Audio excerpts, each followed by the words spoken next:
welcome everyone. Please put your information in the chat, how we can get a hold of you, what you want us to know about you. We welcome. And this group starts on time and ends on time. So I will continue that tradition. So first, we want to thank everyone for joining us today. Introduce yourself at different times when you want to speak up or have any questions. We welcome that. A reminder to, if you want closed captioning, to turn it on at the bottom of your screen. It'll show CC show caption.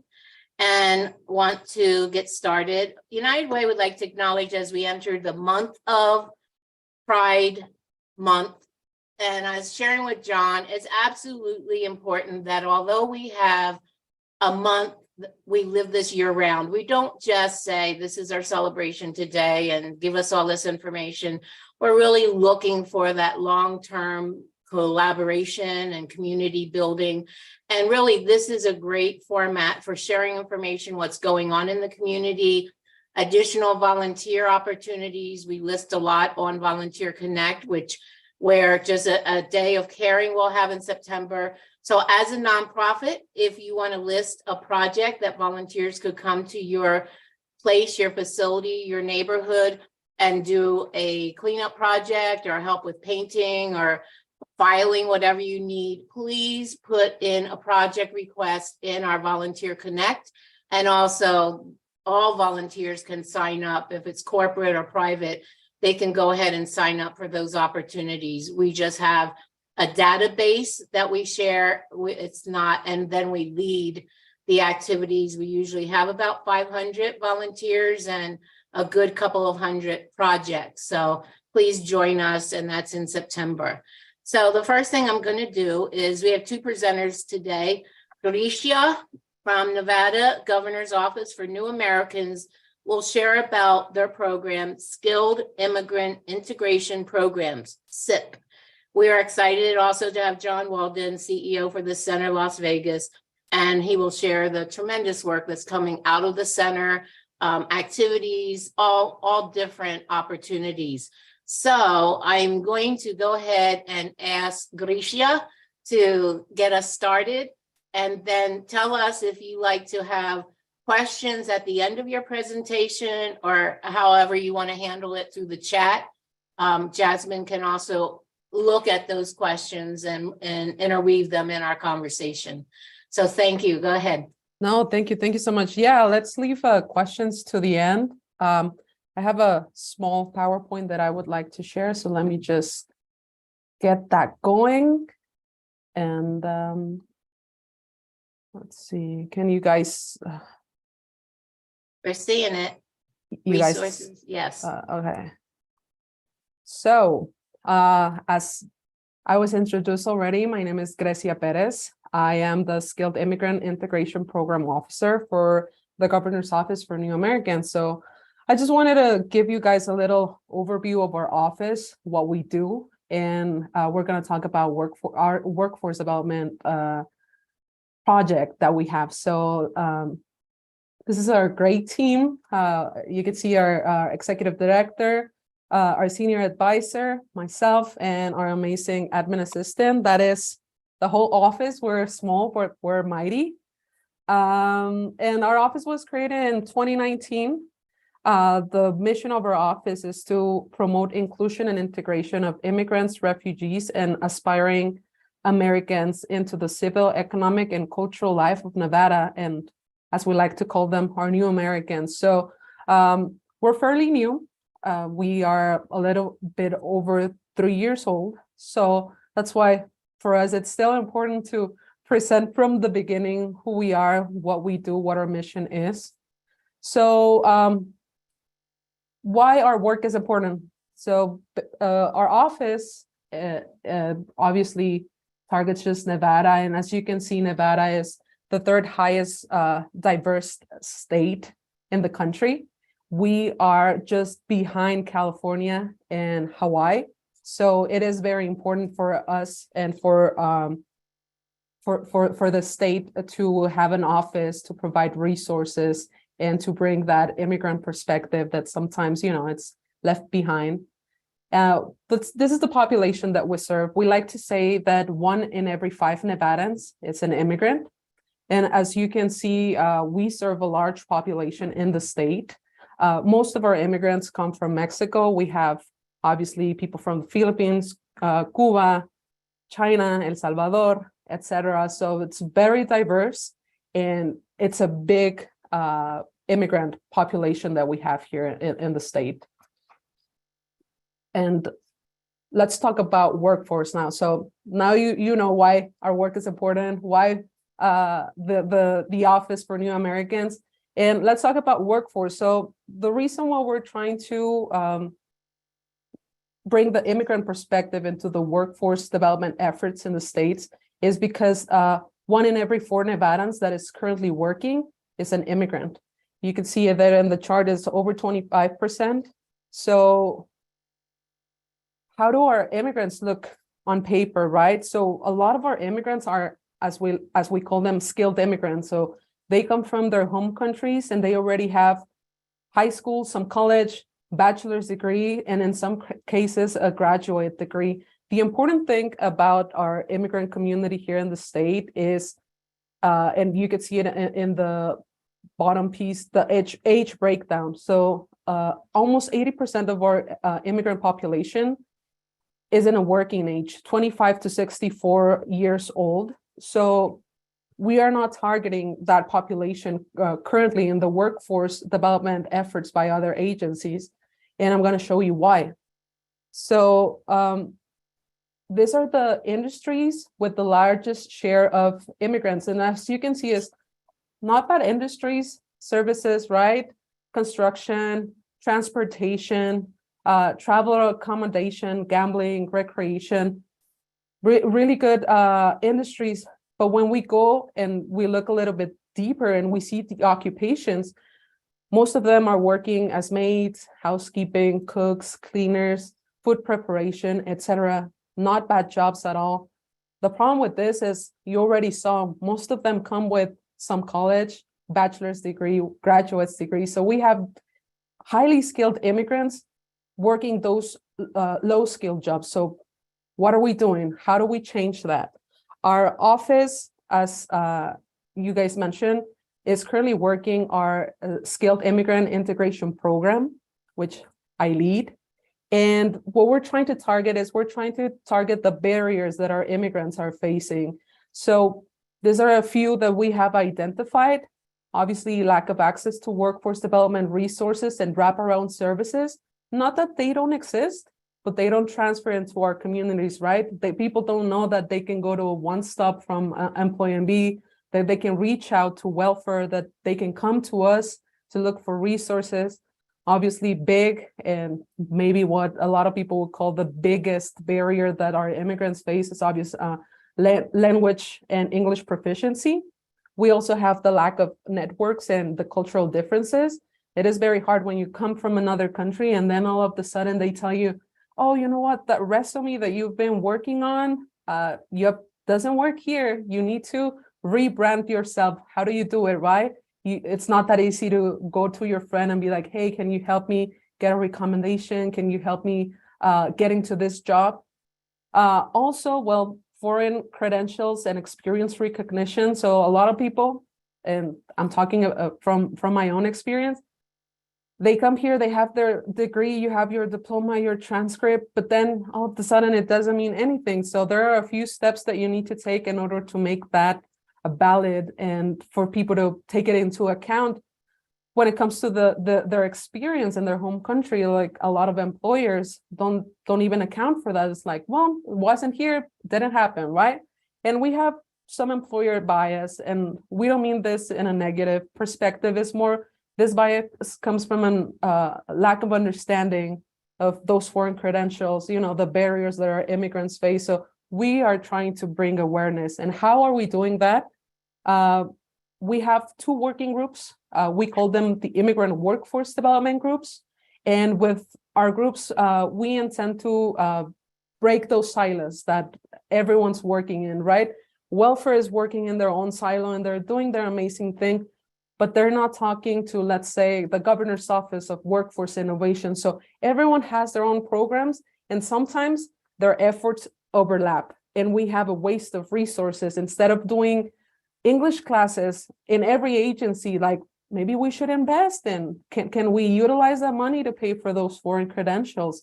Can we utilize it to help them get into school, pay for tuition, etc., right? So those are the silos that we're trying to break.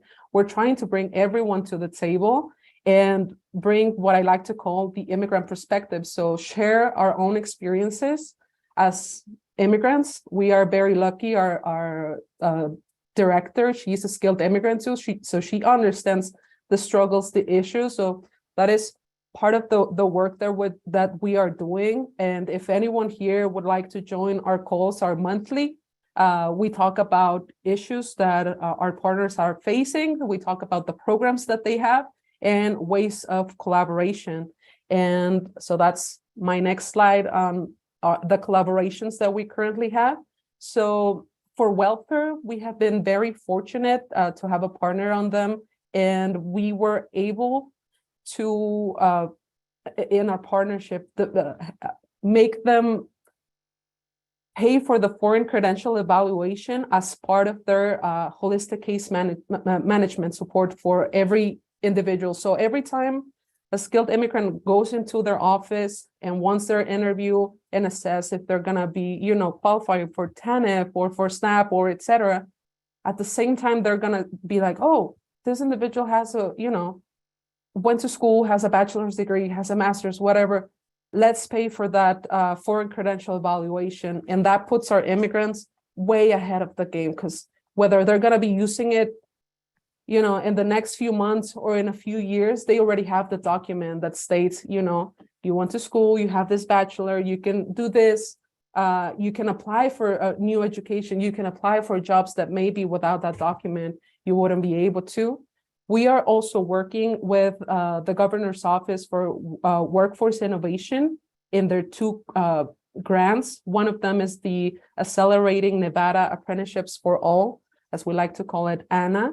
And this grant aims to develop, expand, and diversify regular apprenticeships into non-traditional apprenticeships. So what we're trying to do here is, as I've been telling you this past minutes, is that we're trying to bring the immigrant perspective. So how do we create apprenticeships that work for our skilled immigrants? And just as an example is when we talk about those immigrants and those apprenticeships are apprenticeships that will adjust to people that already have the knowledge. For example, in healthcare, our skilled immigrants, they already have the experience. They already went to school. Maybe they have 10, 15 years of experience as a doctor or as a nurse.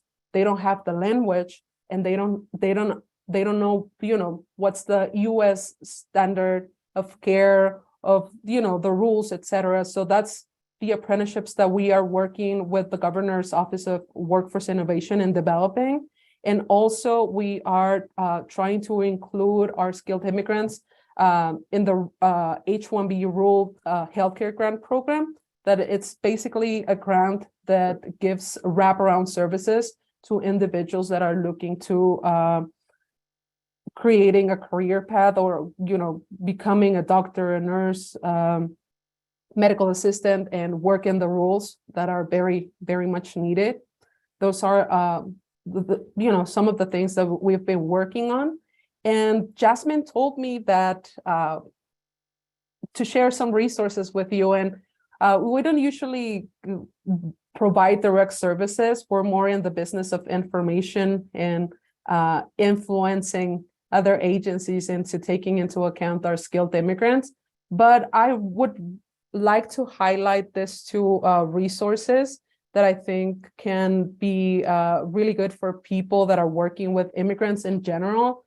This, regardless if they're high skill or low skill. It's the Nevada Adult Education Student Portal. And let me just show you guys real quick. So the student portal is very easy to utilize. It's in English and Spanish. Right now I have it in Spanish. Let's change it to English.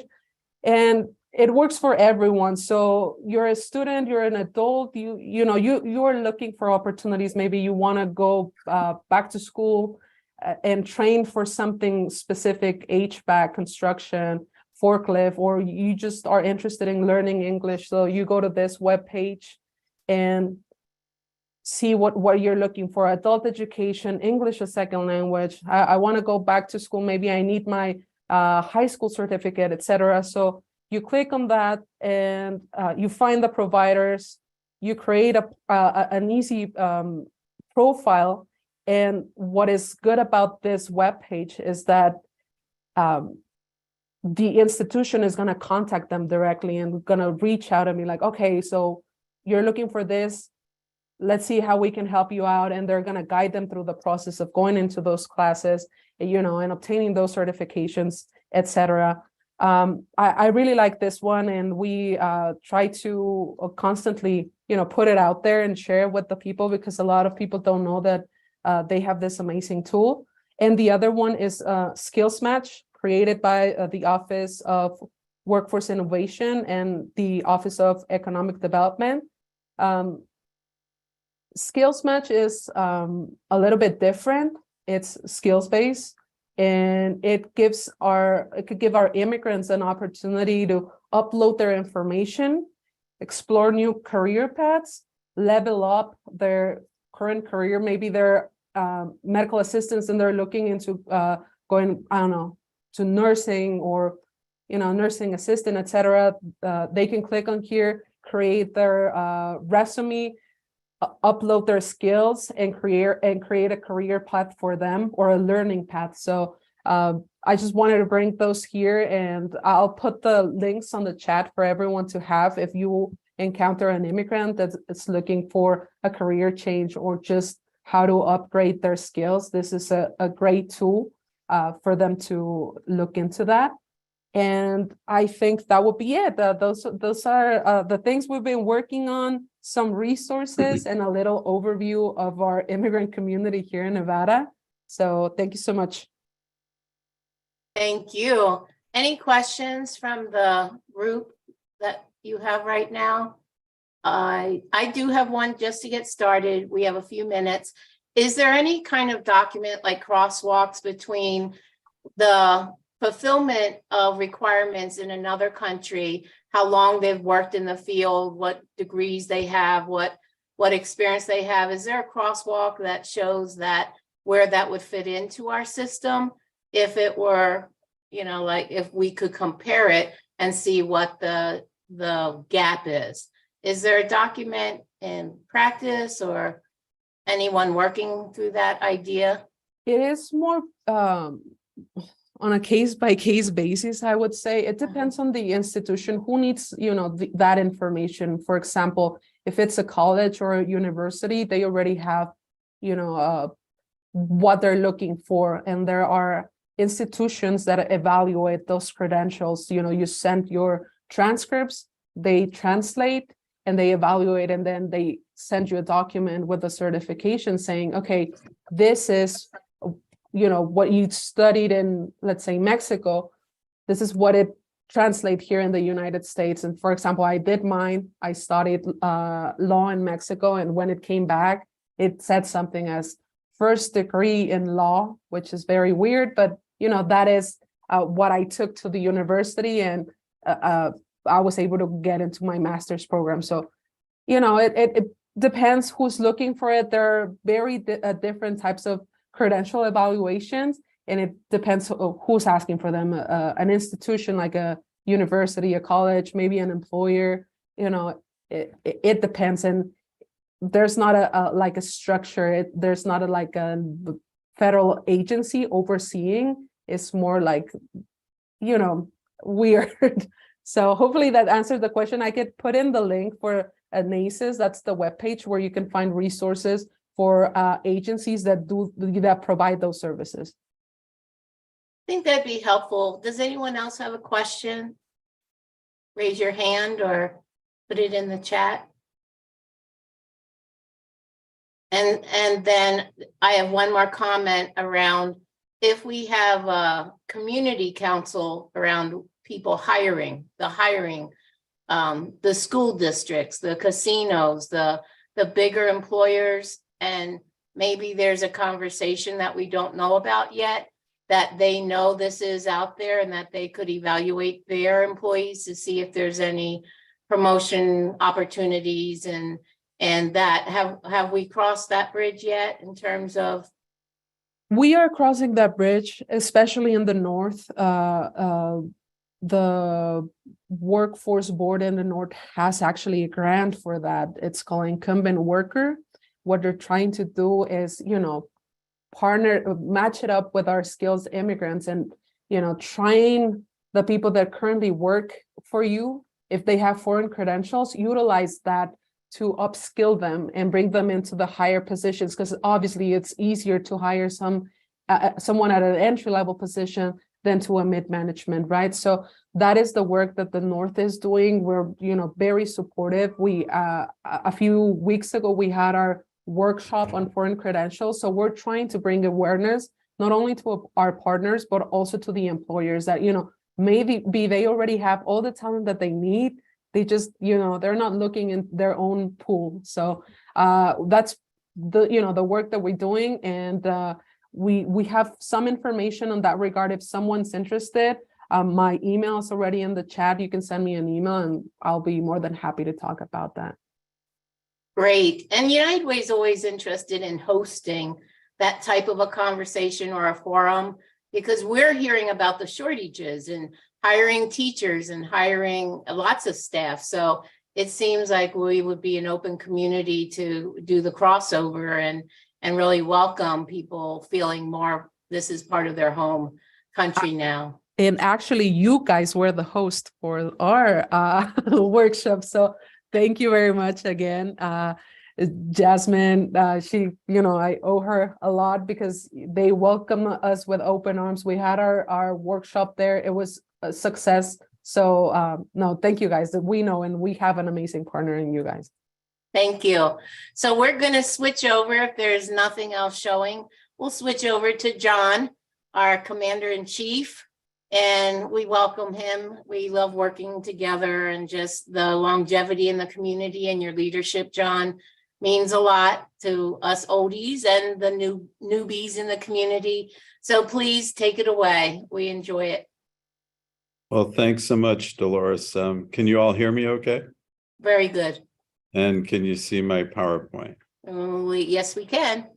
All right, there you go. Well, thank you, everyone. I appreciate the opportunity to be here today and to share a little bit about the LGBTQ Community Center of Southern Nevada. And I guess I'm on automatic with my slides, so I'll have to figure that out as we go. But anyway, we are known as the center, but our official name is the LGBTQ Community Center of Southern Nevada. And also, hopefully it's not too noisy in the background. I think I picked a noisier spot than I realized, but we have advocacy training going on the wall on the other side of the wall to the left of me, where we have a number of people learning how to be volunteer victim advocates. And so all of the sounds you might be hearing are sounds of our community engaging. So hopefully that's not too much. But one of the things that I wanted to do today was to first start off by saying Happy Pride to everyone. Today is the first day of Pride Month, and this is our month where our community comes together and we celebrate all of the successes we've had in terms of our work in equality and inclusion and coming together and building a sense of community and our family as LGBTQ people living as our authentic selves. But it's also a time where we remind ourselves of the work that lies ahead still, and the need for the fact that for our community and our allies to stand together as we continue our efforts to create a more just and equitable society for everyone. And so for us, Pride happens all year long. It's not a month-long event. And we hope that all of our allies in the community see it that way as well, because we need you all year long, not just during the month of June or October as well. As we know, October is a month where we celebrate Pride here in Las Vegas as well. Also underneath our logo there, you'll see that The center is also currently celebrating our 30th anniversary in the community. We've been in our current location since 2013, but the center has actually been around for 30 years when it started out in a little building over off of Sahara and Maryland Parkway over there. And so we're super excited to be celebrating 30 years of service in the community. But you'll see here that our mission is to serve as a haven for all. We welcome and celebrate the diversity of our communities and strive to empower everyone to live their authentic lives. And also what you see there on the, and I apologize, I have no idea why it keeps moving on me, but what you see there on the right there, that's our core values that we're guided by as a team here at the center. And also that QR code will take you to our website, but also Brian, who's our COO and is on the call, if he could put in the chat our website, he can give everybody a link there that where you can find more information on us. But you can really put into 6 buckets or 6 categories the work that we do for the community, including our, sorry about that, our health and wellness, our linkage to care and our HIV services in our clinic, and our advocacy work, as well as our senior programming, our youth programming, as well as our inclusive programming, which really encompasses all the letters of the LGBT community that make up such a rich and diverse population that we serve. But our general services that you see here, and if anybody knows how I can quickly stop that automatic, it's just going crazy on me here. Let me try this real quick. Can you all still see my slides? Yes. Yes, we can. Yeah, we can. All right, so I'm going to leave it out of presentation mode, and hopefully that stops that automatic sharing. And I apologize, I've never seen it do that before, and it didn't do it in the practice run. So, but you can see here some of our general services that we have at the center. Down in the bottom middle there, you'll see that we have an event space where the community can come and gather. We rent the space out and we use it for all of our community groups. Down in the middle there on the bottom, you'll see an example where we had an event going on, and I know it's small there, but up at the front of the room, we see Broadway in the Hood performing there. And we love when Broadway in the Hood comes and celebrates with our community. But, and we also just recently upgraded this space through the generous donation that we received from Las Vegas Sands to help us out. But also there on the left, you see that that's our computer lab. We try to be really good neighbors for everybody in our neighborhood, and in addition to who we serve as the LGBTQ community. But we have a lot of people in our neighborhood that may not be able to afford a computer at home, internet access. And so everybody in our local neighborhood here in downtown Las Vegas knows that they can come to the center and find resources, be able to sit down at a computer, or just get engaged with all of the different services that we have at the center. And we're always proud to do that. And of course, we see the Jolt there, which is our cafe. And Jolt stands for Jump on the Love Train. And they're just a great resource for our community as well. All right, so we'll go down to our clinic now. So the center is home to the Arlene Cooper Community Health Center. Arlene Cooper was a beloved member of our staff who passed away in 2018. We named a clinic after her, and we provide counseling, testing, treatment, ongoing support for our LGBTQ plus individuals living with HIV, and for all residents throughout Southern Nevada can access services in our clinic. But with the support of our partners in Engelstad Foundation, Las Vegas Sands, and a number of other supporters, we've recently been expanding our clinic to include full service pharmacy in partnership with the specialty pharmacy company Genoa. And we're on track to become a primary care provider and eventually a federally qualified health center that will not only serve the LGBTQ community throughout Nevada, but also our surrounding neighborhood as well. We currently have 2 full-time nurse practitioners. We have an MD on site, and we also have a full clinical staff that provide care for under-resourced communities in addition to the LGBTQ community. But the success of our clinic is not only provides vital services for LGBTQ residents, but all of our neighbors here who oftentimes lack resources for things like social determinant barriers. They know that they can come to the center and access services here as well. And the road ahead for our clinic includes doing, as I mentioned, primary health care. We also are going to include behavioral health. As I mentioned, we have our pharmacy, which serves the whole community, not just our clinic here. We're also venturing into dental care at some point, and we're doing that in partnership with the UNLV School of Dental. And then we'll also be offering a variety of specialty care services to the community as well. This is our page where we highlight some of our advocacy work. I mentioned earlier that we have some training going on next door, and that's through our Center Advocacy Network program. That's where we train volunteer victim advocates in the community. It's a 10-week, pretty intense course, 1 day a week. But when people get done, they're certified then to serve as victim advocates in the community. And they do that through their work here at the center, either as a volunteer or on staff. It may be on our 24-hour crisis hotline, but we pride ourselves in warm resources so that if somebody walks through our door and they're a victim of human trafficking, domestic violence, they may be suicidal. We do the advocacy ourselves. We stay with people. We never hand somebody a list of phone numbers and send them on their way. We do the advocacy, and if we have to hand them off to another agency, we only do that if we know there's a person on the other end that's ready to help them. We get into a little bit of housing, and we do that in partnership with Bright Star Foundation. There's 4 apartment buildings that we can access transitional housing with them. We also do a lot of work for people in our neighborhood that are experiencing homelessness.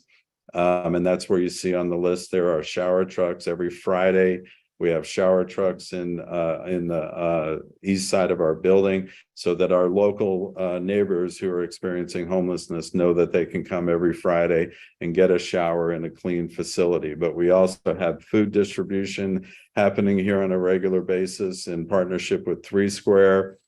We have legal aid here on a regular basis, providing services, getting access to people that are under-resourced, and just a whole list of other services related to advocacy. And in some of the pictures there, you can see we get out in the community and we get engaged.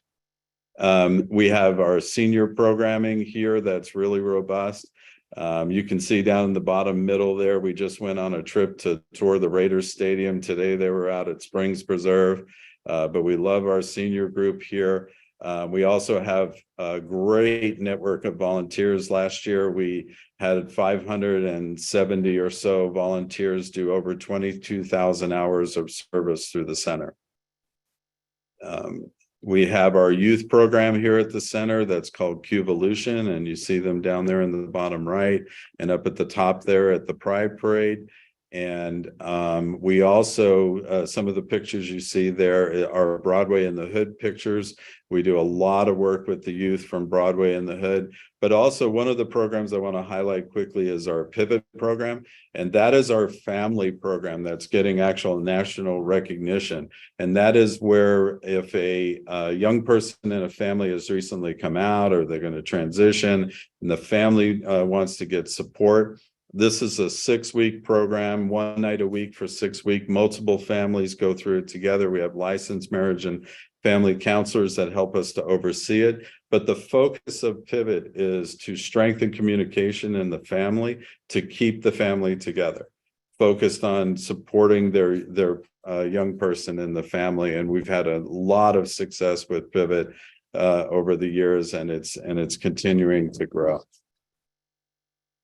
Our inclusive programming, you can see some of the groups that we connect with through the center, and making sure that we have a diverse slate of programming that meets the needs of a number of different groups. And one of the things that you see there in the pictures is a recent event we had for the trans community, where we transformed the center into a spa for a day.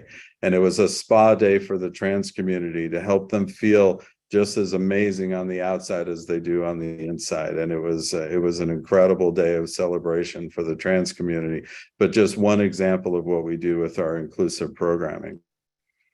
We have a number of support groups here at the center, and I put the one picture there to the right. That's Jeffrey Alvarez from our Linkage to Care team. And the reason why I put this picture there is that we were just recognized recently by There's No Hero and Heroine at their Black Monday event, where we were awarded the Crushing Stigma and Silos Award. And that is part of our efforts to do outreach in the community to help people that are struggling with substance abuse and linking them to care.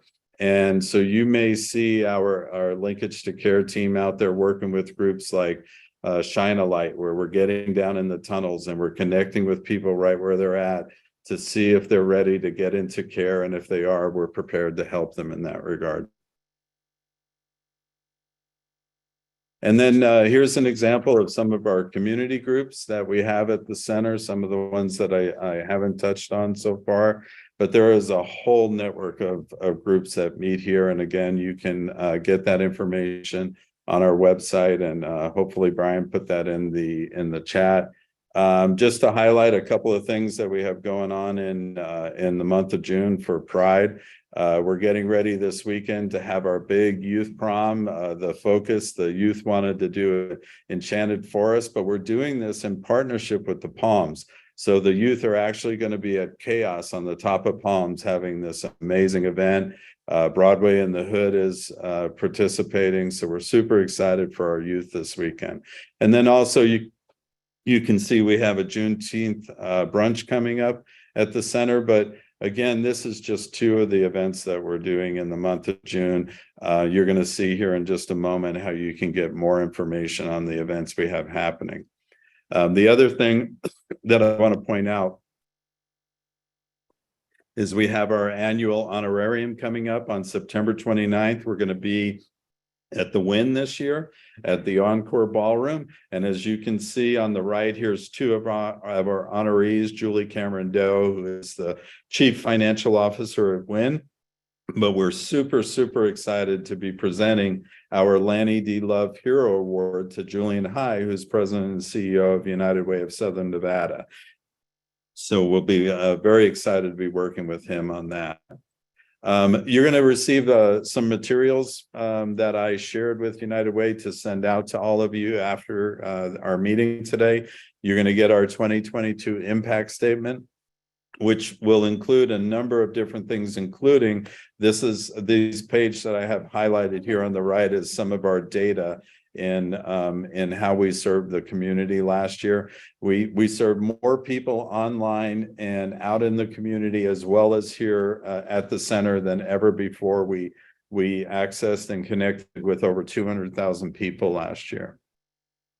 And then also you're going to get our program and service guide. We put this one out every month, and you can see on the right there that we have a calendar that has everything that's happening at the center, but also the other pages in this guide lay out the different programs and services that we have available.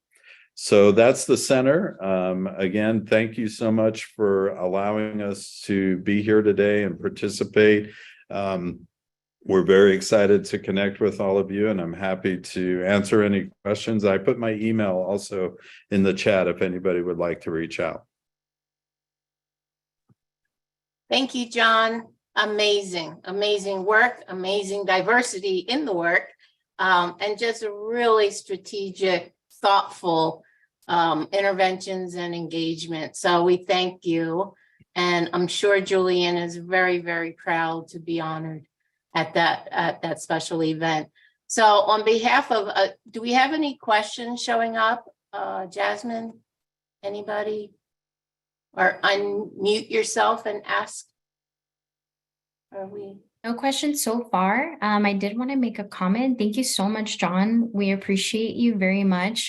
Kate McLaughlin even commented, thank you for your programs for youth.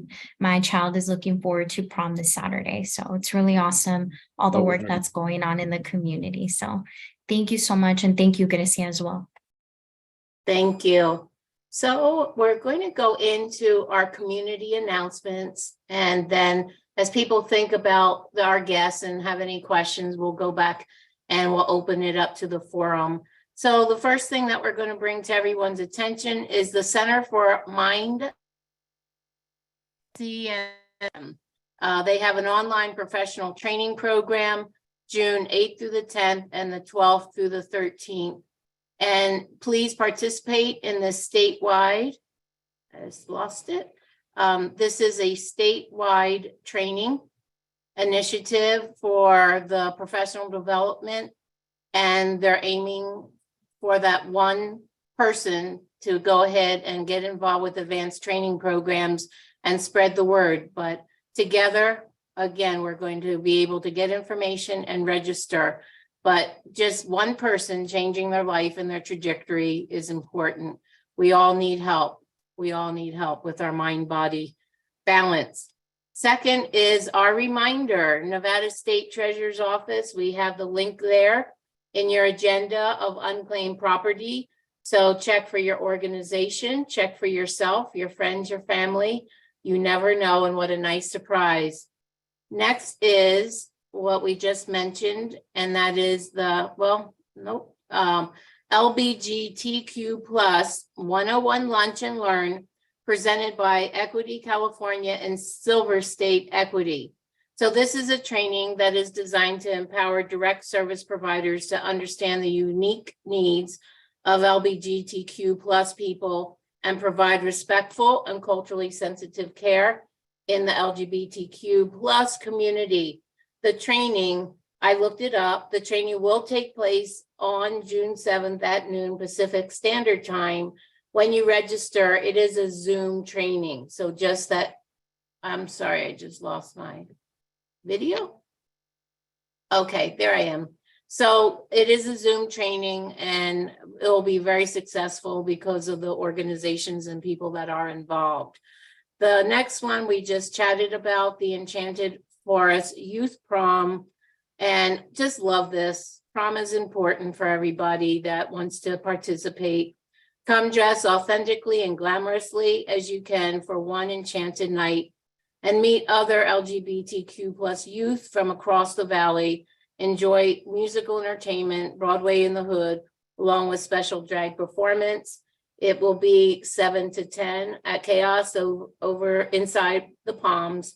And for more information, please contact Percy Naraves, I hope, and go to the website to register.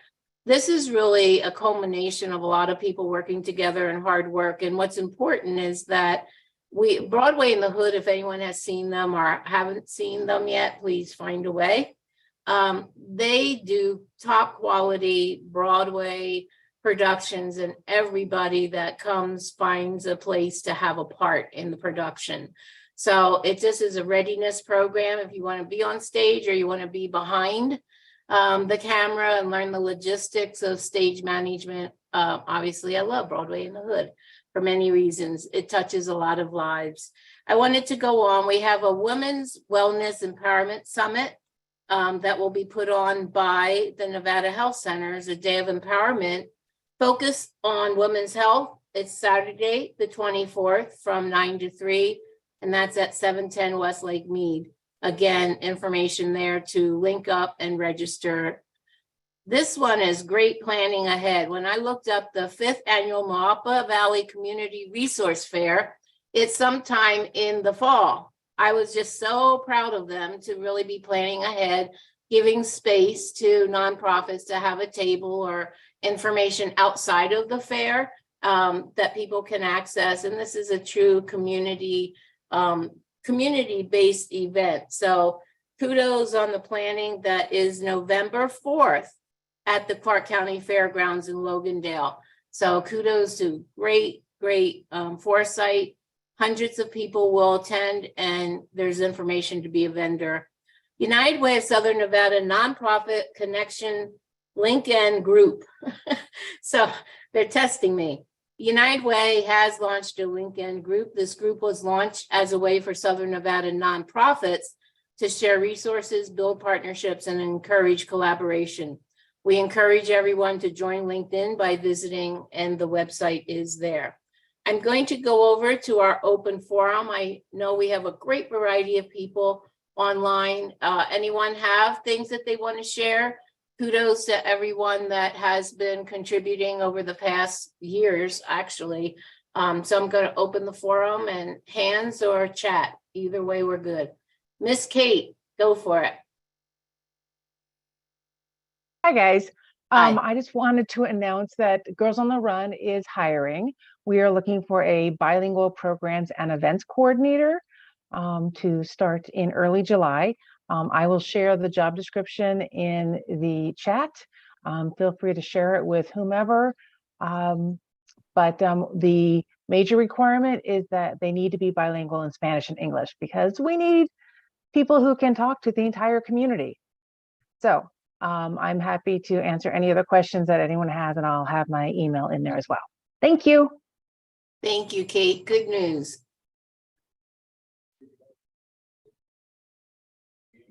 Anybody? Dolores. Yes, sir. I see. Yes. I noticed in the chat that one of our team members, Miguel, put a question for the first speaker regarding whether their office has referrals for DACA residents in terms of legal attorneys. Thank you for noticing. Can we address that, Coricia? Sure. I'll put our phone number on the chat. If you guys have a client that needs resources, you can provide them our phone number, and we'll be more than happy to share the list of resources that we have for the clinic, legal aid, etc., depending on what they need. Thank you. Anybody else? There, I see the comment now. Is that a hand for April? And then we'll go to Paul. Hi. April? Yes. Hi, everyone. Can you hear me? Yes. Hi, yes, this is April with the Nevada Office of Minority Health and Equity. I just wanted to make everyone aware on this call that we have a new resource that's been released from our office. It's called the Statewide Health Equity Action Plan. Really, this is a resource meant to support entities throughout the state, so including state, local, private, nonprofit, and CBOs to help implement health equity strategies. So it really gives a health equity lens in collecting and using data, building your organizational capacity, community engagement and partnerships, language access, policy, and emergency preparedness. So what it does is it gives recommendations for programs, for policies, but it also has a very huge appendix of different resources that you can use to move this work forward. So I'd love, the chance to maybe speak to everyone on this call. Maybe we can dive into contents of the HEAP, maybe in a later meeting, but I just wanted to bring that to everybody's awareness. I can drop the link to the HEAP in the chat here. Thank you. Thank you, April. Please send an email to Jasmine to get scheduled so that we can have, again, the opportunity for you to speak or present a PowerPoint. So just let Jasmine know, Janet as well, but Jasmine's the one scheduling everything right now. So thank you so much. I'm going to go to Paul Terrell. So Paul. Thank you. Thank you. Yes. I appreciate it. First of all, I'd like to let everyone know, if you do not know, that Nevada 211 is also a disaster response call center. And many of you remember, because it's local here, back in October 1st, we actually helped the coroner's office identify the last 5 victims that were shot. And in that reason, this is what I'm coming to, is that many of us, because we're down here in Southern Nevada right now, you need to know that with the record snowfall that we've had this year, hopefully it'll help. It's going to help give us more water in Lake Mead. But what's happening right now is we're going to have 6 or 7 weeks of flooding up in around 10 counties in northern Nevada.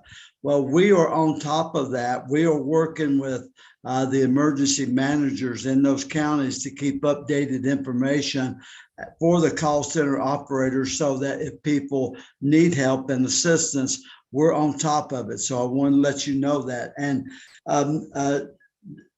this response center can be mandated or called into effect by federal governments, counties, cities, states, or Native American tribes. So that is happening at this time. So we're working with the people and the emergency managers up in the rural areas to keep updated with information so we can help them.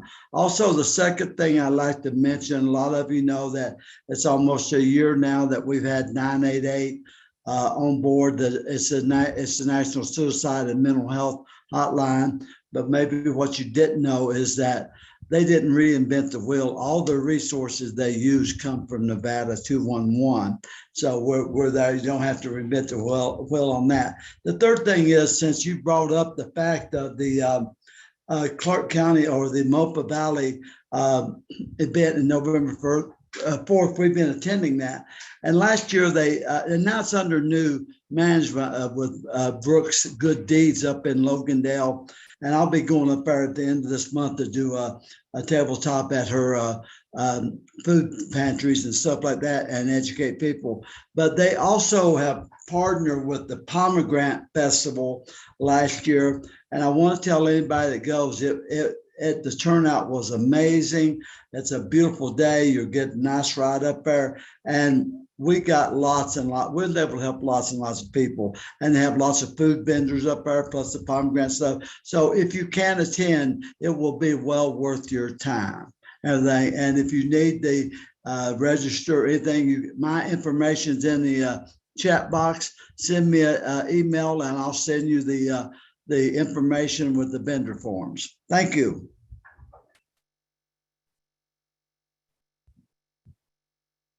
Paul, thank you. You're always on top of it. You get around. I like that.